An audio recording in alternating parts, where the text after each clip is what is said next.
One day I was praying. Back then I was still homeless and I was sleeping in an abandoned car. I prayed and sang to the Lord all night. I was on my knee from midnight up to 5 a.m. Brother, you think you pray, but honestly you are playing. You are not yet serious with the Lord until you begin to suffer in prayer. Check my teaching about how to pray, you will discover secret. Actually I was on my knees for 5 hours simply because my knee does not hurt anymore even if I am kneeling for hours. I thank Sherpad Mulumba who taught us to pray and to be prayer warriors. We learned to pray on our knees for hours above hurting bricks. Sometimes we were injured on our knees because of the bricks where we knelt. Since I like sacrifice, I adopted this habit of kneeling for hours. Over time we had become strong in prayer, and on that day after 5 hours on my knees with eyes closed, I saw like flashes of light before me. When I opened my eyes I saw the Lord Jesus Christ before me.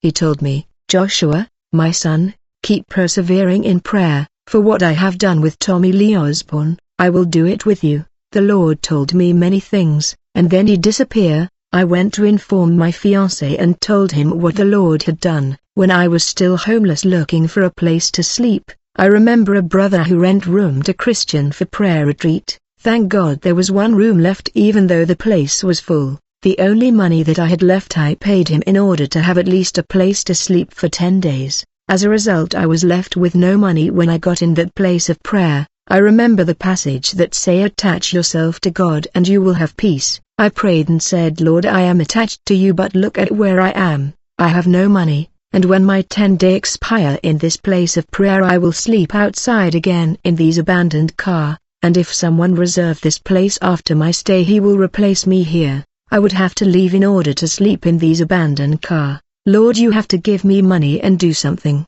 After this prayer, when I slept, I saw in a dream that I was given money for a guarantee, and I was happy. I took the money and placed it inside my Bible. Then I saw in this dream that a property agent was showing me a house to rent, and the property agent was asking me if I like it. I told him I am not happy with it. Then he led me to another house which met my requirement and I love it. In this dream the Lord showed me a property agent that I knew very well, and he was the one who knew about this property and was supposed to help me get it. When I woke up from the dream I was stunned, since I saw in the dream that I was given money for guarantee and I placed it inside the Bible. Very quickly I took my Bible and opened it. To my surprise there was money inside my Bible in a miraculous way. The very money that I saw in the dream. It was exactly the amount of money I had asked the Lord. The stress and sadness that had filled me were gone. I remember the report of Pastor Tommy Lee Osborne, who was also granted miraculous money by the Lord.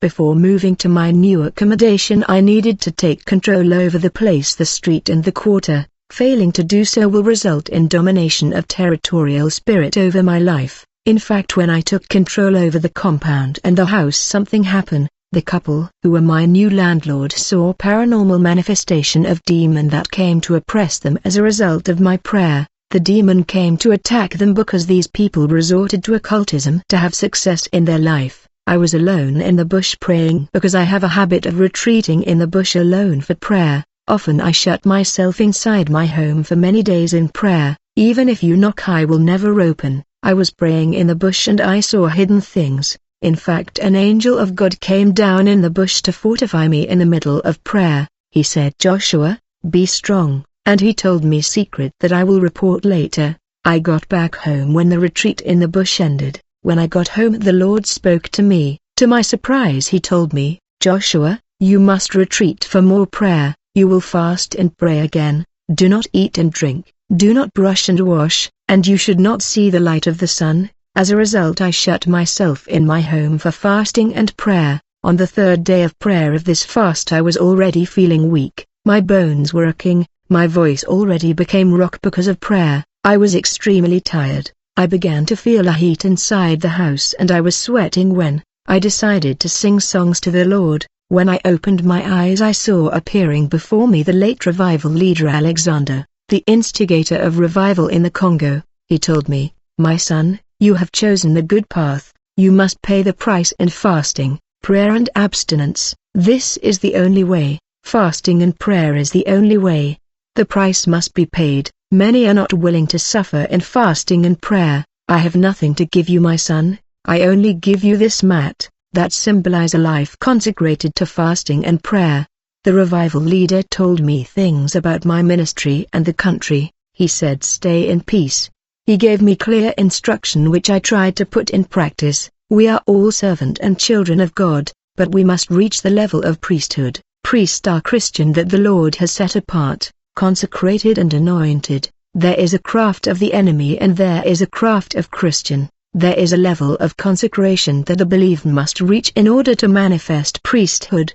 The priest of the New Testament carry God's presence where he go, and they bring solution wherever they go, and where ordinary servant have failed. I will report this incident to illustrate priesthood. A man in the city was an occultist and was married to a siren. This marine lady gave him the condition of waking and rising from the bed on the left-hand side of the bed. This was the taboo he was supposed to keep, and in order to avoid imprudence this man arranged his bed in a way that he will always rise from the bed on the left-hand side. For many years he has been able to keep the taboo of this lady of the sea, and he enjoy the curse wealth of the siren and marine world. This is a wealthy man who has a wife and children and his compound is always guarded by policemen. But one day after attending a party the man came back home drunk and went to bed. After sleeping for some time he woke up in order to go to pee in the toilet, but unfortunately for him he slept in the wrong position and woke up on the right-hand side instead of the left.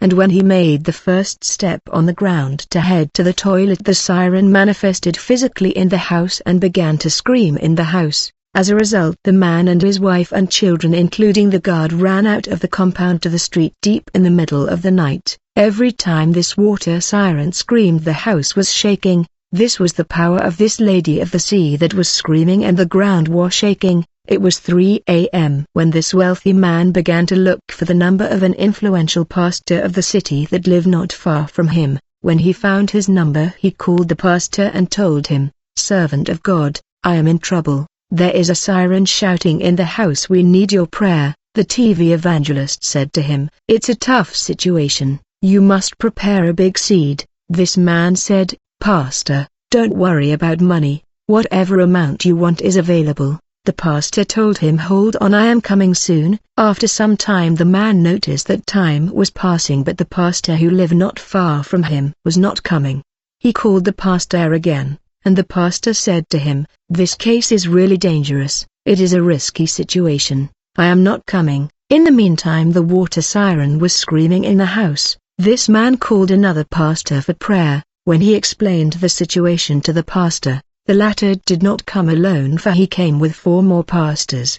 They entered the compound and began to rebuke the water siren, but the mermaid came out and assaulted them, and they left. 2 of them got sick, and after a week one of them died. Bear in mind that these were men of God and pastor. During the day other pastor came and entered the compound. When they began to pray the siren screamed against them with intensity, and the prayer stopped because these pastors escaped. 2 days later a brother in the street told this man, "There is a young pastor that the Lord used in a powerful way. His name is Joshua Lokamba. Call him and you will see." The man said, "The servant of God that came here are influential and powerful. How can we call a young man in this situation? It's better to abandon this compound and go live in another place." Since this brother insisted, the man got my number and called me at 1 a.m. and began to explain the situation of the mermaid in his house. I said to him, "It is 1 a.m. and I don't have car to come now. Let's wait for the morning."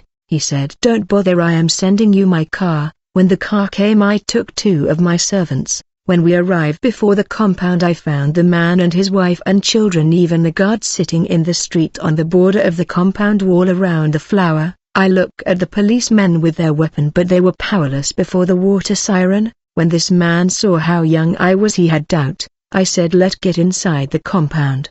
He said, "All right, but you must be in front." I said, "Fear not." The moment we stepped in the house, the siren screamed, "Why have you brought Pastor Joshua Lokamba here? Why have you brought him here?" I said to this water siren, "Enough." As a result she went silent. I opened the door of the house and I said, "In the name of Jesus Christ." At that moment the siren escaped through the windows and uttered a huge scream. As a result the glass of the window were shattered. I told the man, "You have fetish, you must bring it out." He said, "I have a mystic prayer on a sheet of paper beneath the bed." When he brought it out, I burned it, and the whole family returned to their house. This report is in order to illustrate the dedication and consecration of priesthood, a people set apart. I always call myself a cannibal, because I eat the flesh of the Lord and I drink his blood every day, for the wisdom of this world is foolishness with God.